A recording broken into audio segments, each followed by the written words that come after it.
The Assam government on Friday presented a 2,85,000 crore budget for the year 26-27 financial year, proposing to raise tax exemption limit for small tea growers by 4 times and cut VAT on piped natural gas by almost 10 percent points. Presenting his maiden budget, Assam Finance Minister Jayanta Malla Barua also announced the continuance of all the major schemes rolled out during the last 5 years, but said those practicing polygamy will not be eligible for any benefits, and government staff found guilty of this practice will face dismissal. Proposing a green cess on polluting sectors, the government announced that 2 lakh people will be recruited over 5 years by filling existing vacancies and creating new posts across various departments.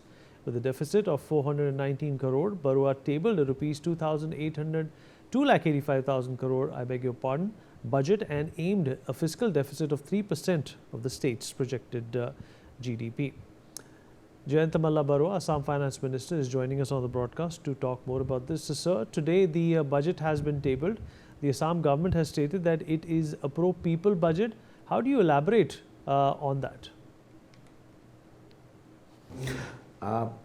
आज हम लोगों ने जो budget दिया है उसका एक ये था जब कैसे हम लोगों को जॉब क्रिएट कर सकें, और लास्ट टाइम हमारा गवर्नमेंट ने 1 लाख गवर्नमेंट नौकरी के लिए, गवर्नमेंट जॉब के लिए हम कमिट किया था, और लास्ट 5 साल में हम लोगों ने 1.64 लाख गवर्नमेंट नौकरी दिया हूँ। तो इस बार हम लोगों ने बोला है कि 2 लाख नौकरी हम लोग इस गवर्नमेंट का टाइम में देंगे, और उसके लिए already under the leadership of chief secretary एक टास्क फोर्स बनाया गया है। कैसे ऐसे हम लोग करेंगे उसका ऊपर ऑलरेडी काम चल रहा है, और हमारा लक्ष्य है इस 5 साल में हम लोगों ने 2 लाख लोगों को नौकरी देंगे। और इसके लिए हेल्थ सेक्टर में भी एक बहुत बड़ा एम्प्लॉयमेंट देने का बात बोला गया है, क्योंकि हमारा इस गवर्नमेंट का एक बहुत बड़ा विज़न है एवरी सब सेंटर में एक डॉक्टर देना, MBBS डॉक्टर देना। तो इंडिया में कोई राज्य में ऐसा आज तक नहीं हुआ है जो हर सब सेंटर में एक डॉक्टर, एक MBBS डॉक्टर। तो उसका सहित GNM, ANM, MPW, other staff सब देके एक सब सेंटर को बहुत अच्छा हेल्थ सेंटर बनाना है, गरीब लोगों के लिए, कॉमन पीपल के लिए, अपना घर का नज़दीक वो अच्छा ट्रीटमेंट मिले, अच्छा मेडिकल फैसिलिटी मिले, ऐसा एक एनवायरनमेंट असम में शुरू करना पड़ेगा। सर, आपने AI गवर्नेंस को लेकर भी कुछ बातें कही, क्या उसके बारे में आप थोड़ा विस्तार से बताना चाहेंगे हमारे दर्शकों को? ये तो है, आज असम पहला स्टेट है जो अपना स्टेट ओन सैटेलाइट के बारे में बोल रहा हूँ। असम से एक स्टेट ओन सैटेलाइट है, ऑलरेडी इसका काम शुरू हो गया है, टेंडर भी हो गया है। तो इसलिए हमारा बहुत सारे सिर्फ उसका टेक्निकलिटी का ऊपर अभी डिस्कस कुछ चल रहा है। तो मैं आशा रखता हूँ कि ये टेक्निकल रिपोर्ट आने का बाद कैसा सैटेलाइट लेना है, क्योंकि सैटेलाइट ऐसे छोटा छोटा सैटेलाइट लेना है या एक सैटेलाइट ही लेना है या छोटा छोटा सैटेलाइट को यूज़ करना है, ऐसा कुछ टेक्निकल कुछ बात आ रहा है। लेकिन हम पूरा विश्वास है कि हम बहुत जल्दी असम का स्टेट ओन सैटेलाइट असम से। सर, आपकी मुख्यमंत्री से क्या बातचीत हुई इस बजट को लेकर? उनका क्या विजन रहा है, उनकी क्या सोच रही है इस बजट में? ये जो बजट है ये हमारे मुख्यमंत्री जी का विजन है। मुख्यमंत्री जी ने, हमारे मुख्यमंत्री हिमंत बिस्वा शर्मा जी ने असम को लेके एक बहुत बड़ा विजन देखा है, और हर टाइम वही विजन को कैसे साकार किया जाए वही हम लोग को डायरेक्शन देते रहते हैं।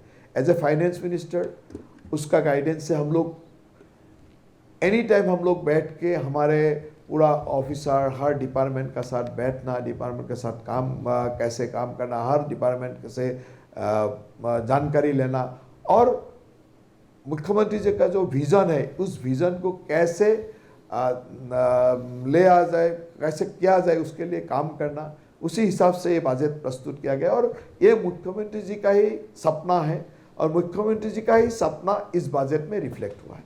सर, टी गार्डन की जो कम्युनिटी है, जो समुदाय है, उसको लेकर भी आपने काफ़ी मेहनत की है, उसको लेकर क्या विज़न है, वो ज़रा बताएंगे हमें। हमारा सरकार का इस बार का एक लक्ष्य है जे हमारा एग्रीकल्चर एंड इरिगेशन को जॉइंटली काम करना। तो हमारा पहले 5 साल का लक्ष्य था जे कैसे हम लोग फ्लड से मुक्त करें, बांध मुक्त असम बनाने के लिए काम लास्ट 5 इयर्स में हम लोगों ने किया और बहुत सक्सेस भी हुआ हूँ। बांध मुक्त असम का बाद अभी हम एक एग्रीकल्चर एंड इरिगेशन को कंबाइन करके कैसे हर खेत में पानी मिले ऐसा एक माहौल बनाना पड़ेगा। इसके लिए जो जो नदियों में 365 डेज पानी रहता है, इसका अलावा भी भूटान या तो अरुणाचल का बॉर्डर में जहाँ पानी का कोई कमी नहीं है, पानी मिलता है, उसको हम कैसे इरिगेटेड करके बहुत लार्ज एरिया इरिगेशन कवर कर सकते हैं, इसके लिए हम लोग प्लान बनाए हैं। और इसके लिए हमको अराउंड 4000 करोड़, मिनिमम 4000 करोड़ का ज़रूरत पड़ेंगे और इस साल हम लोग इसका काम शुरू करेंगे और इस साल से हमारा ये एग्रीकल्चर एंड इरिगेशन को ज्वाइन करके काम शुरू हो जाएंगे। इसका अलावा भी हम लोग टी गार्डन कम्युनिटी के लिए बहुत कुछ प्लान करके रखा है, इस बजट में बोला गया है। टी गार्डन कम्युनिटी को हम लैंड पट्टा देने का बारे में बोला था। जो हमारा टी गार्डन एरिया होता है, टी गार्डन एरिया में गार्डन लाइन में हमारा टी गार्डन का वर्कर लोग, श्रमिक लोग रहता है, लेकिन ये ज़मीन का ऑनरशिप वो लोग का पास नहीं था।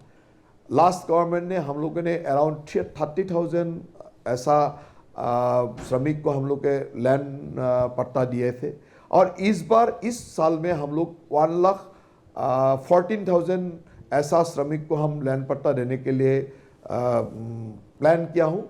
और हमारा प्लान रहेगा जो 3.5 लाख ऐसा श्रमिक है जो टी गार्डन का लाइन एरिया में रहता है, सबको अपना अपना रहने वाला ज़मीन का पट्टा मिलना चाहिए, लैंड राइट्स मिलना चाहिए। और लैंड राइट्स मिलने से हम सब हर श्रमिक को PMY घर दे सकेंगे। और ऑलरेडी ऑनरेबल प्राइम मिनिस्टर ने ये भी हम लोगों को आश्वासन दिया है कि जिसको ऐसा लैंड पट्टा मिल जाएगा, वो लोग सब गरीब लोग हैं, तो वो लोग को आसानी से PMY घर भी मिल जाएगा।